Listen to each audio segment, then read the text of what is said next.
Things are heating up on the global stage with fresh attacks in Ukraine. The US is turning up the pressure on Russia, and President Donald Trump's latest statements have set off a storm of reactions across the world, from Europe to Asia. In diplomatic circles, there's a clear buzz as countries weigh in, both with support and concern. Now, it's the kind of moment where global alliances are tested, and India will be watching closely as things unfold. DD India's Rahul Upadhyay reports. Just a day after Trump's renewed commitment to Ukraine's security through the supply of Patriot missiles, Ukraine launched a drone attack on the Russian city of Voronezh, injuring 16 people, including a teenager. Meanwhile, NATO Secretary General praised the newest tariffs threat against Russia announced by Trump. This is really significant. So last Thursday, I got a call from President Trump. He said, hey, Mark, we really want to ramp up the support for Ukraine when it comes to weapons. NATO Secretary General's remarks come after Donald Trump threatened sanctions on buyers of Russian exports unless Russia agrees a peace deal within 50 days. This marks a major policy shift brought on by frustration with Moscow's ongoing attacks on its western neighbor.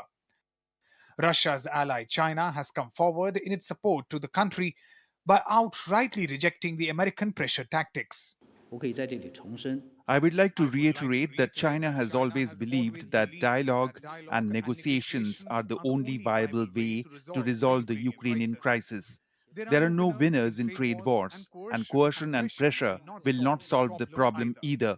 We hope all parties will work to foster an environment and build the conditions necessary for a political settlement of the Ukraine crisis, and do more to encourage peace and promote talks. While Russian Foreign Minister Sergei Lavrov said Russia wants to understand what motivated US President Donald Trump's recent statement about a 50-day deadline for Russia to agree to a peace deal in Ukraine. Of course, as Kremlin spokesperson Dmitry Peskov said, we want to understand what is behind the statement on 50 days. It used to be 24 hours, and it was 100 days.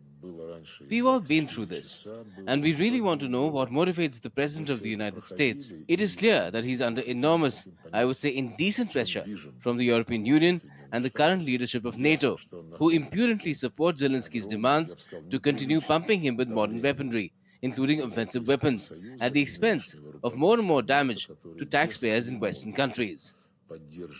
But America is not the only one mounting pressure on Russia. US regional partner, the EU, also sent their foreign ministers to meet in Brussels on Tuesday. They discussed Russia-Ukraine conflict at length. The meet stands crucial as EU countries are close to reaching an agreement on a new package of sanctions against Russia.